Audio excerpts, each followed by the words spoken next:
She stepped into the lecture hall like a whisper, young, black, and invisible to the crowd that barely noticed her. But when the university's most arrogant professor dared her to solve an equation designed to humiliate, he didn't just spark a moment, he sparked a revolution.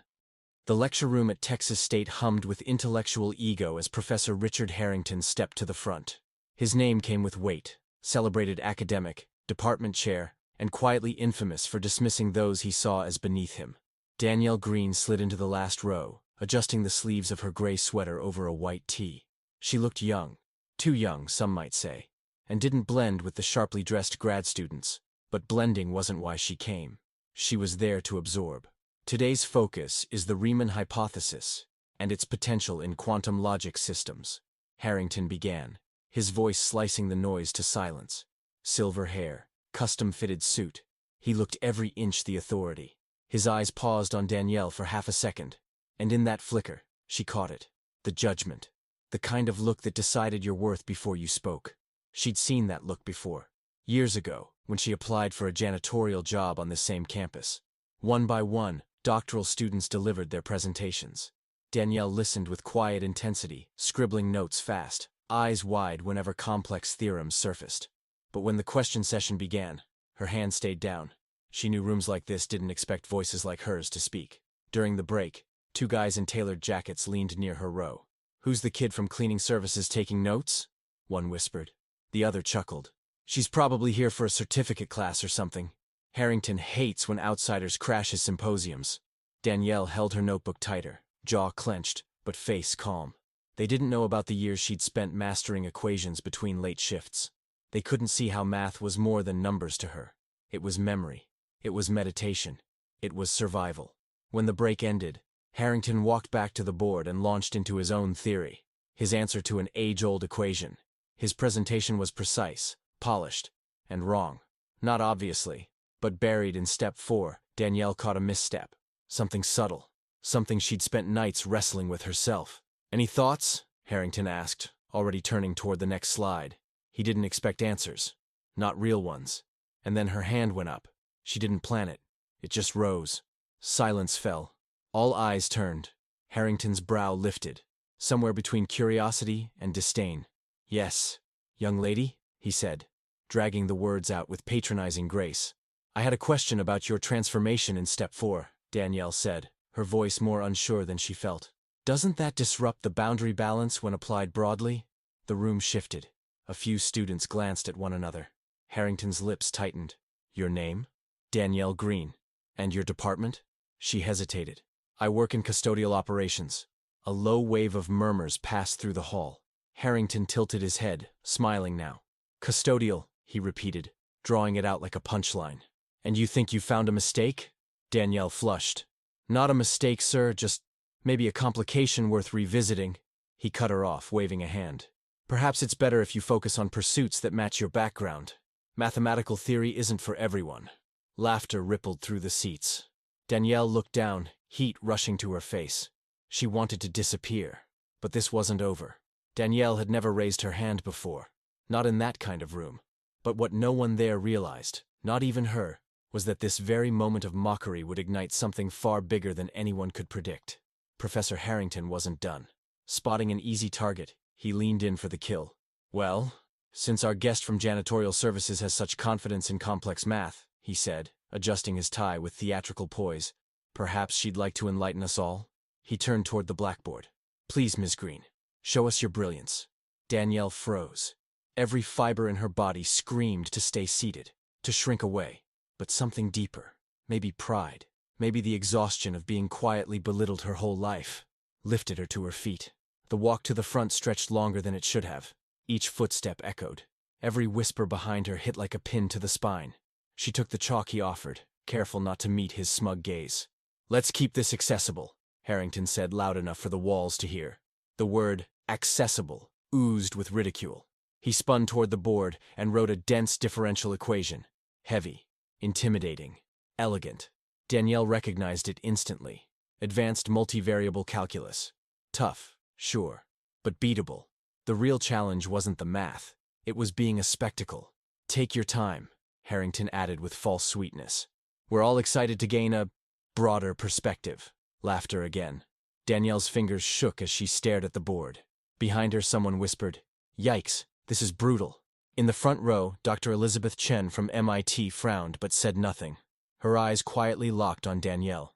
Danielle closed her eyes and drew a slow breath. The numbers clicked into patterns. Familiar, friendly. They had always been her escape. From nights spent scrubbing floors, from heartbreak, from silence after her little girl fell asleep. She lifted the chalk and made her first mark. Harrington started. "Maybe we should simplify," but stopped. She was already moving. The room stilled. Danielle wrote fast, clean, precise. Her hands stopped shaking. She wasn't in this hall anymore. She was back in her late-night kitchen with a pencil and spiral notebook, making beauty out of logic. 2 minutes. Complete silence. She stepped back from the board. Harrington stared. His grin cracked. He scanned the work. Once, then again. No mistakes. It was right. And worse for him, it was beautiful. "That is correct," he muttered. Though, frankly, any student with foundational training could have solved it. Dr. Chen raised an eyebrow and gave a sidelong glance to a colleague. But Harrington wasn't giving up that easily. He grabbed the eraser and wiped the board clean. "Let's raise the stakes, shall we?" he said, his voice harder now. "Something from my current research." He wrote a new equation. Danielle didn't recognize it immediately. This wasn't textbook math. It was abstract, bleeding-edge theory, the kind that lived in paywalled journals and postdoc presentations. "This one has relevance in post-quantum encryption," Harrington said, eyes locked on her. "But if you'd rather sit back down, no shame in that." The room went still again, a silent dare floating in the air. Danielle said nothing. She picked up the chalk. The challenge was on. The equation in front of her was layered, cryptic, filled with abstract notations she'd never encountered in her years of solo study. For a beat, Danielle froze. Maybe she had gone too far. Maybe Harrington was right. Maybe this wasn't her place. The silence in the room thickened. Seconds dragged like hours. Students leaned forward, tension etched on their faces, some amused, others sympathetic. "As expected," Harrington said, reaching calmly for the chalk. "Shall we continue with the—" "Wait," Danielle said softly, stopping him. She didn't even realize her hand was moving again. A flash of recognition had pulsed through her, a glimmer of familiarity in the storm of symbols. She recalled an article she'd devoured during a 15-minute lunch break at a public library. Something about quantum-resistant encryption models. It wasn't a full explanation, but it was enough. Her hand began to move, slow at first, hesitant, then steadier. Around her, the energy shifted. Students glanced at one another. Harrington's smirk wavered, lips tightening as Danielle continued marking the board with delicate precision. Dr. Chen leaned forward now, her curiosity sharpening. Danielle wasn't just writing a solution. She was weaving through the math in a way that felt instinctive. Her mind wasn't following the path she'd seen in any textbook. It was carving a new one. Halfway through, she hit a wall. She paused, eyes narrowed. The solution seemed to dead end. From behind, Harrington exhaled with smug delight. "A bold effort," he said, reaching for the chalk again. But Danielle didn't move. She stared at the board, her thoughts racing faster than the whispers behind her. Her focus tunneled. And then, it appeared.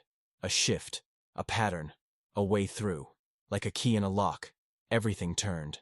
She lifted the chalk and moved again. This time, confident, controlled. The room had gone still. Only the sound of chalk echoed, soft, rhythmic, intentional. And when she reached the transformation, something rippled through the front row. Dr. Chen gasped. She leaned toward her colleague, whispering rapidly. He nodded, stunned. Harrington, pale now, stood motionless. Gone was the patronizing glint. In its place, disbelief. What she was doing wasn't possible. Not without formal instruction. Not from someone like her. "That's not the traditional path," Harrington snapped, grasping for control. Danielle didn't reply. She couldn't. She was gone, deep in the current of the equation, swimming toward clarity like she always had in private. Only this time, the world was watching. And she wasn't just solving the problem. She was elevating it, creating new steps, making it leaner, clearer. A route even Harrington hadn't seen. As she neared the final lines, the energy in the room had flipped. Laughter was gone. Respect crept in, unspoken, but present in every eye. Harrington stepped forward suddenly, inspecting the board like it had betrayed him. His finger paused over one elegant maneuver. "This simplification," he said, voice strained. Where did you learn it? Danielle finally turned to face him. I didn't, she said. I just saw it. Their eyes locked. The world didn't need words in that moment. A silent standoff between ivory tower prestige and raw, untrained brilliance. Before anyone else could speak, Dr. Chen rose from her seat. That's the Takahashi Loi method, she said, her voice cutting through the stunned silence. It was just published last month, in Quantum Mathematics International. She turned to Danielle, eyes narrowing in disbelief. How could you possibly know that? Gasps followed. Every eye in the room now turned, not to the board, but to her. And in Danielle's hand, the chalk trembled, suddenly heavy with everything that was about to change. For most of her life, Danielle had kept this part of herself tucked away, hidden beneath uniforms, behind brooms and quiet smiles. Who would ever believe that a single black mother pushing a janitor's cart could untangle equations most people couldn't pronounce? She'd learned in silence, grown in the dark, until now. Now, every eye was locked on her, and she had a choice. Fade back into the shadows, or let them see her fully. I didn't know it was called the Takahashi Loi method, she said, voice clear. Steady now. I've never studied beyond community college. Harrington scoffed. Impossible. Those theories demand years of formal research. Dr. Chen stepped forward, her gaze sweeping the board. And yet, here it is. Flawless. She turned to Danielle. How? Danielle inhaled deeply, the room's weight pressing on her shoulders. For a second, she pictured her daughter, working long hours to afford school. The same daughter who'd watched her mom shrink time after time, just to survive. Math has always made sense to me, she said softly. When I see equations, they talk. Patterns form. Answers come. A student in the middle rows blurted, But you work in custodial. Why not do this for real? Danielle didn't flinch. Because life showed up, she replied, voice sharper now. I had a baby at 19. Her dad walked out. I needed a job. A stable one. Something with health insurance. She gestured toward the chalkboard. This doesn't pay for braces or rent. This doesn't guarantee safety. The hall stilled. Reality hit the crowd like a cold wind. Life outside theory. The cost of brilliance buried under necessity. Harrington blinked, confused. No sarcasm now, only real curiosity. Then, why come to this lecture? Danielle met his eyes. Because I love this, she said simply. Because learning doesn't stop just because your life isn't perfect. The chalk felt heavier in her hand. On the board, the equation waited. She could leave it unfinished, fade back into routine, or she could finish what she started. Finally, let the world see the mind she'd always kept hidden. Danielle stepped forward again. This time her hand was rock steady. I'm finishing this, she said. Not loud, but undeniable. And with that, Danielle Greene took the room back. She turned to the blackboard, chalk poised like a weapon. Not a whisper in the air. Even breathing seemed to stop. Each stroke echoed through the lecture hall, loud as thunder in the stillness. In her mind, she returned to the only place she'd ever felt fully free. The raw space of numbers. In that world, there were no titles, no assumptions, only answers. Her hand glided across the board. When she reached a dense section, she tilted her head, recalculated, and did something unexpected. A shift, a new lens. She created a substitution that unraveled the entire knot. Gasps rose from the front row. She's using dimensional compression, Dr. Chen whispered, stunned. She's collapsing the quantum variance with pure analysis. No one approaches it like that. Harrington stood slowly, stunned into silence.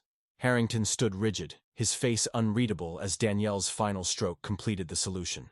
It wasn't just correct, it was innovative. A clean, graceful approach that didn't just answer the question, it redefined it. When she boxed the final value and stepped back, not a single voice dared break the silence. Her solution shimmered on the board like a revelation, not because it solved his problem, but because it simplified it in ways no published paper ever had. Dr. Chen broke the stillness first. Incredible, she said, stepping toward the board. You compressed 3 entire sequences into one transition. It's elegant. She turned to the audience. This isn't just accurate, it's breakthrough thinking. Whispers swept through the rows. Students who had scoffed earlier now leaned forward, stunned. Professors in the front row subtly lifted their phones, snapping quiet photos of the board. Harrington cleared his throat. Unorthodox, certainly, but I suppose there's logic in the method. It sounded forced, even to him. Logic. Dr. Chen turned, eyebrow raised. Richard, this could change how we approach quantum-layered encryption theory. This is journal-worthy. Danielle stood still, her fingers dusted white with chalk. She felt like she was watching the room from somewhere far away. This wasn't about proving anyone wrong. She had just done what she always did. Solve what was in front of her. Ms. Greene, Dr. Chen said gently, have you written any of your work down? Other ideas? Models? Danielle hesitated. I have notebooks. Just things I write when I can't sleep. Notebooks? Harrington asked, his tone no longer biting, only curious now. What kind of work? She looked down. Mostly number theory. I've been trying to break down some prime factorization sequences. Just patterns I notice. Dr. Chen and Harrington exchanged looks. Prime factorization wasn't beginner math. It was the engine behind encryption, the cornerstone of data security research. I need to see those notebooks, Dr. Chen said, her voice firm. From the front row, a student stood abruptly. That was the most powerful thing I've ever seen, he said, and began to clap. One by one, others followed. The applause rose like a wave, filling the room, not with politeness, but genuine reverence. Danielle's cheeks flushed, not from shame this time, but disbelief. She hadn't asked for recognition. She'd never expected it. In the back, she caught the eye of a young black woman who had watched quietly the entire time. The student nodded, slow and deliberate. A silent thank you. A silent I see you. Danielle felt it then. For the first time in years, she wasn't invisible. Her voice, her mind, her worth, no longer hidden. The applause faded, but something inside the lecture hall had shifted permanently. Not just for Danielle, but for everyone who had witnessed her emerge. The symposium had ended over an hour ago. Still, the room remained packed. Danielle was surrounded now. Professors, doctoral students, researchers, all asking about her process, her logic, her thoughts. Dr. Chen remained close, like a guardian at her side. Your intuition in high-dimensional variables is rare, said a professor from the quantum computing division. Have you ever thought about studying formally? Danielle offered a soft smile. All the time. But thinking and affording aren't always the same. Across the room, Harrington was locked in a heated exchange with the department head. He pointed in Danielle's direction more than once, his tone animated. Whatever dismissal he once felt had morphed into something harder to name. Respect, yes, but shadowed by the sting of being outshined. Dr. Chen turned to Danielle, her voice low but full of hope. We need to talk. MIT has fellowships for candidates like you. People who break the mold. Danielle blinked, surprised. MIT? Me? Danielle asked quietly. Dr. Chen nodded. Talent like yours doesn't just come around often. Letting it go unseen would be a loss, not just for you, but for the field itself. The crowd parted again as Professor Harrington stepped forward, his voice more measured than before. His expression had softened, but pride still lingered in the corners. Ms. Greene, he said, tone clipped but formal. If you're open to it, the department would like to review your notebooks. There may be conversations worth having. It wasn't quite an apology, but from a man like Harrington, it was close. Danielle nodded. I can bring them tomorrow. I'll be reviewing them personally, Dr. Chen added, her eyes flicking to Harrington. The look was sharp. He didn't argue. As the crowd slowly dissolved, Danielle gathered her things. Her phone buzzed. 5 missed calls from the sitter. Reality knocking. Rent, dinner, the life she still had to manage. Heading for the exit, a student stopped her.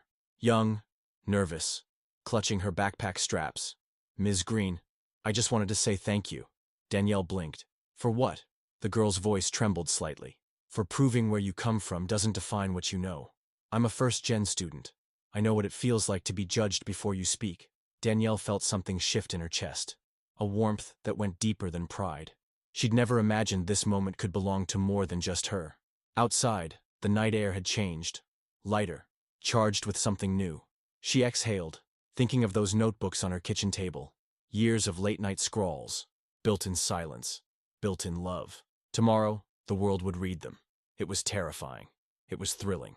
And for the first time in her adult life, Danielle Greene allowed herself to imagine a different path. One where her brilliance wasn't hidden behind a mop bucket, but standing at the front of the room.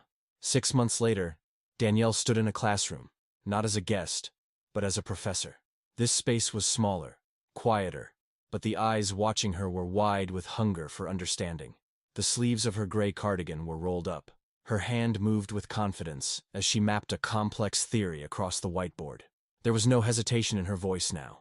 No shrinking. No second-guessing. Everything had changed. After the symposium, Dr. Chen had made calls that couldn't wait for paperwork. Danielle was offered a special fellowship, because brilliance doesn't wait. Within months, 2 of her theories were published. Her name, front and center. Harrington, after some initial resistance, had come around too. Begrudging respect had replaced condescension. Her work in quantum encryption began making noise across major research hubs. But the real transformation? It wasn't external. It was the Danielle who finally spoke boldly, who knew that her value wasn't attached to titles, but to truth. Her daughter Lily now studied at the same university, on a full scholarship, inspired, empowered, unapologetic. As class wrapped, a student near the front raised her hand, timid, unsure. Danielle smiled. She pointed to her without hesitation. "Never be afraid to raise your hand," she told the class. "The question you're scared to ask, it might be the one that changes everything. Not just for you, but for everyone listening." If Danielle Greene's journey moved you, remember, genius isn't always groomed in ivory towers. Sometimes it's mopping their floors. Tell us, who in your life might be carrying brilliance unseen? Where are you watching from? Drop your story in the comments. And if this story inspired you, like, share, and subscribe. We're here to celebrate minds that shine from the margins, because sometimes the loudest brilliance starts quietly.